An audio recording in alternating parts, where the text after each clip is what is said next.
All right, guys, welcome back.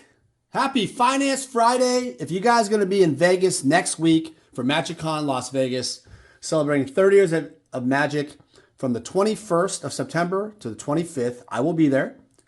Give me a call, text 206-914-7974. Let's meet up for drinks, coffee, lunch, breakfast, lunch, and dinner. Love to do some deals, love to meet up. Time slots are short because lots of people are already texting me. We're setting up dinners and such, but love to see all the fans, cool people out there. Not vending, but I will be this box. First overnight. This is the fastest service that FedEx can offer. The most expensive service, by the way. I think it comes by like 8:30 in the morning or something like that, 9 o'clock. And this is a card that is, well, I'll be selling for a friend. It is a special card. So you tell me what it is. Comment below before I open. Oh, I think I gave it away. It is a PSA 8 graded, yep, by PSA. And they are, well, one of the best grading company, if not the best, in the sports cards for sure. Anybody guess? The Richard Garfield celebration card. Is it the proposal? Is it the proposal this time? Well, as I eat my Caesar salad, by the way, Caesar salad is Mexican. I don't know. I didn't know that. The Mexicans developed Caesar salad.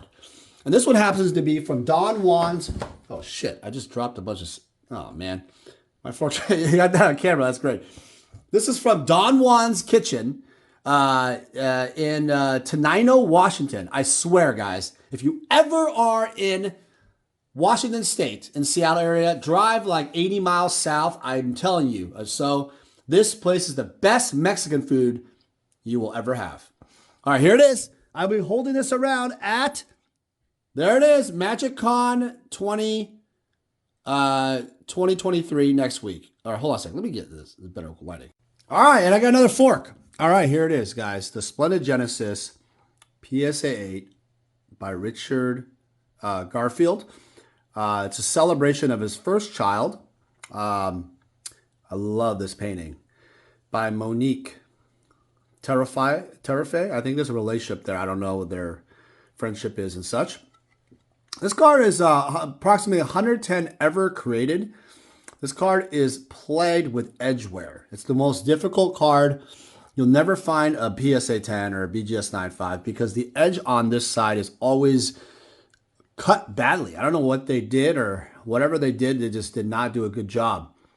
So you'll never see one. Another thing is you'll see a printout here every single time. Right there. That's normal for the card on the bottom left front. Just a wonderful example. It was given to close friends of Richard Garfield, probably some employees. And yeah, if you're looking to purchase this, it will not last long. Call me, text me, 206-914-7974. Email me, daniel@vintagemagic.com. The grading fee on this is pretty pricey, guys. PSA, and it's authenticated. What will this go for? Last one, Post Malone paid for, like, on Heritage Auctions, around $80,000 for a BGS 8 or 8.5 or something. So I would think this is worth around there, or maybe a little less, but still so beautiful card. All right, guys. Enjoy the video about if you had $100,000 of Magic the Gathering collectibles, do I sell out now to get 4%, 5% APR, cash out, and what do I do in this environment? Enjoy the Finance Friday, and remember, guys, life is short.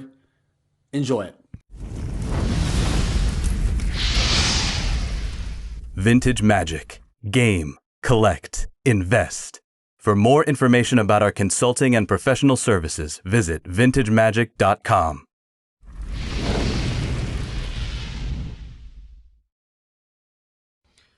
All right, guys, welcome back. It's me, Daniel, with vintagemagic.com, and happy Finance Friday.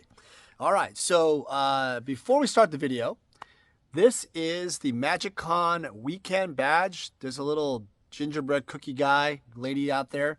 I'm going to MagicCon in Las Vegas, September 21st to 25th. If you are going to be there, please call me, text me, 206-914-7974. If you want to sell, consign, do some deals, whatever, I will be around. Let me know. Appointment slots are running out. So let me know prior to being there, or if you're just there, you want to hit me up, that's fine too. Or you can just send me an email at daniel@vintagemagic.com. All right, so today's video is from a gentleman who I met in Jacksonville years ago, and he has a YouTube channel. Link will be below. And he had posed a really good question for Finance Friday. It's about yield, of course. And, well, if you had a $100,000 Magic the Gathering collection, would you cash out and put it into a high yield savings and checking whatever they have now, money market? These days, it's about 4 to 5% easily. You can even get higher than 5%, 5.5 if you look around the web. And there might be minimums such like that. But so this is a great question. So I want to address that. All right. So first off, the first thing I would say about it is that, is this collection your entire collection? Meaning, out of all the assets you have for Magic, this is all of the Magic cards. So if I'm assuming a couple of things. If it's let's do two ways I say this. If this is the only Magic collection you own, and you are cashing out for this high yield, very conservative, it's a much better interest rate than years before. But the idea here is, are you going to beat inflation, right? Are you going to make more money than the Magic cards by putting into a bank account, checking account, whatever? At 4 or 5%, it's very attractive because you're guaranteed. Let's say the $100,000. Let's say you net $100,000 after you sell the collection, and you net $100,000. You're guaranteed around that. Let's just say 5%, $5,000 that first year. Then thereafter, you'll be compounding that interest. And he asked the question: should I, for 10 years, which one would be better? So that leads me to believe that this question is more about a long-term phenomenon, where I have a straight up answer already. The answer is going to be no. I would not sell the collection and wait and put it in a high yield for 10 years. 10 years is obscenely long to only make 5%. Now, a lot of you guys out there are going to be like, well, Dan, that's free money. In 10 years, that 5% is going to be over 50 grand compounded, right? You're absolutely correct. And that's guaranteed money. You have to pay taxes on it because it goes against your income. But you also don't have to deal with selling cards or whatever. However, if you think about it this way, over a course of 10 years, historically, Magic cards have gone up in double digits, if not much higher on certain cards and collectibles. And I really feel like that is the caveat of the question: is what type of collection are we talking about? Are we talking about reserve lists? Are we talking about Power 9? Are we talking about, new modern stuff and fancy Rudy boxes, that he sells? Are we talking about Flesh and Blood? No, we're not. This is Magic the Gathering. Sorry, not Flesh and Blood. No sorcery here, but Magic the Gathering. So I think it's also important to ask the question: the quality of the collection you're holding. There's a lot of variables here. It wasn't quite the clearest, exact details. So I would ask that question too. Another thing is your financial position. If it's your only collection, and also your age matters too, right? If you are older, it might be wise for you to sell it and put it into that 5% because you are going to get the yield. So for older collectors in their retirement phase of their life, cashing out their $100,000, and I see this quite a bit, by the way. They have their $100,000 collection or whatnot, $200,000, whatever, and they want to cash out all those Magic cards, all those collectibles, and then put that into high yield or start going on vacation, retiring faster, whatever, right? And I think that is very smart for older people. Now, in terms of this gentleman, I think he's under 40 years old, and I think he has a one dependent, and dependents matter too, having kids or a wife or, whatever, not dogs, but having other mouths to feed.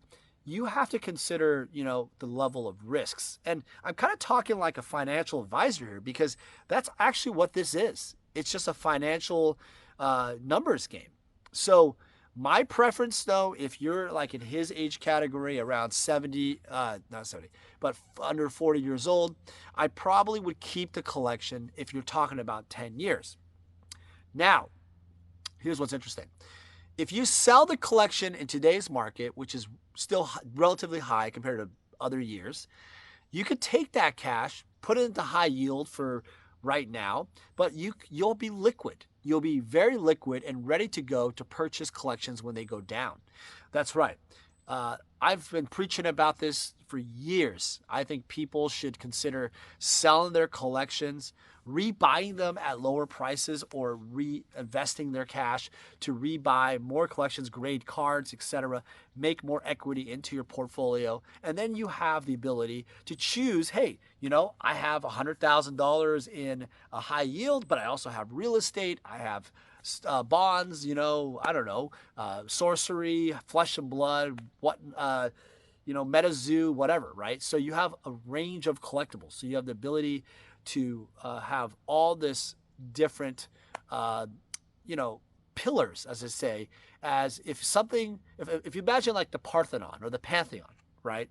The pillars. If you have all these pillars of different type of investments, if one falls or one fails, you still have other assets in all those other collectibles. And cash is one of them too, right? And money market. So I think that getting to that position is, I think, the most ideal goal for everybody. Real estate right now is, by the way, very expensive.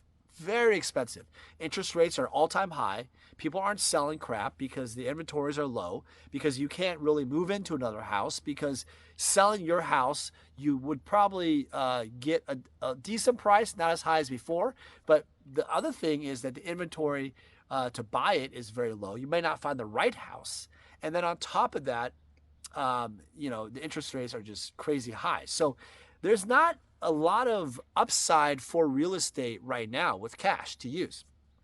Great question, by the way. I love this question. These type of questions really get me going on how to analyze the market. I guess on the flip side, let's talk about Magic 30 coming up in Vegas. A lot of people are going to be selling cards. And again, if you're looking to sell, want a consultation, whatever, I'm going to be pretty busy, but give me a call, 206-914-7974, free consultation. I can discuss things. I can help you appraise things, whatever. Not going to have a booth. Why am I not having a booth? Well, it costs money, but it's more my time.